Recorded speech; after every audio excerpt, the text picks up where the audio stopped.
Imagine standing in the heart of Rome at its peak. Grand marble temples gleaming in the sunlight, the Colosseum roaring with tens of thousands of spectators, aqueducts carrying fresh water across miles, and legions marching in perfect formation. Rome seemed unstoppable, eternal and invincible. But here's the mystery.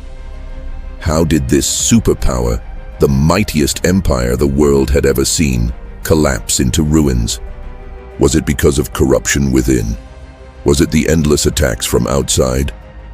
Or was Rome's greatness itself the reason for its downfall? Today we take you on a journey into the fall of the Roman Empire, a story not just about battles and emperors, but about the rise and decline of human civilization. And the most important question is, could what happened to Rome also happen to us today? Welcome to Global History Hub.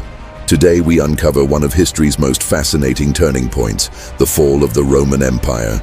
Stay with us till the end of this video so you don't miss the important details, and you'll discover lessons that are still relevant in our modern world. The Golden Age, peak of Roman power. For centuries, the Mediterranean world experienced unprecedented peace and prosperity under the Pax Romana. This era saw stability, immense wealth from conquered territories, and a vast network of trade routes connecting Europe, Africa, and Asia. Roman engineering was legendary, not just aqueducts and roads, but also massive structures like the Pantheon, with its unsupported concrete dome, a marvel even today. Their cities had public baths, sewage systems, and central heating. The mighty legions, disciplined and professional, defended borders stretching from Britain to the Middle East. If you lived during Rome's Golden Age, would you prefer to be a soldier serving the empire, a senator in politics, or a citizen enjoying the luxuries of Roman life? Let us know in the comments. The internal rot. Political instability. Beneath the glittering surface, the empire was cracking. The 3rd century saw frequent assassinations of emperors, often by their own guards. Weak leadership and endless power struggles in the Senate created a vacuum. The empire's loyalty began to shift from a central government to whichever military commander had the strongest legions. This internal chaos made consistent governance nearly impossible. Do you think political corruption destroys a nation faster than any foreign enemy could? Economic collapse. The empire's empty coffers. The economic foundation began to crumble. Rampant inflation devalued Roman currency, while heavy taxes burdened the population.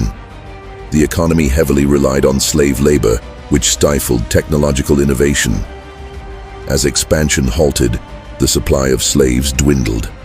Agricultural productivity declined, and key trade routes became insecure or were lost, further draining the empire's wealth. Can an empire survive if its economy is built on exploitation rather than innovation? Think about it. Military decay. The barbarization of the legions. The once elite Roman legions began to lose their discipline and training. To man the vast borders, Rome became over-reliant on mercenary soldiers, often recruited from the very barbarian tribes they fought. These soldiers had loyalty to their commanders and pay, not to Rome itself. Meanwhile, external pressure from Germanic tribes like the Goths and later the Huns intensified at the frontiers, stretching defenses to the breaking point. Would you trust mercenary soldiers who fight for money to protect the very heart of your empire? And if you're enjoying this journey, give this video a like and share your thoughts in the comments. I'd love to hear your perspective. The division. A fateful split. In a drastic attempt to save the empire, Emperor Diocletian divided it into eastern and western halves in 285 CE. Later, Emperor Constantine strengthened the east, founding a new capital at Constantinople.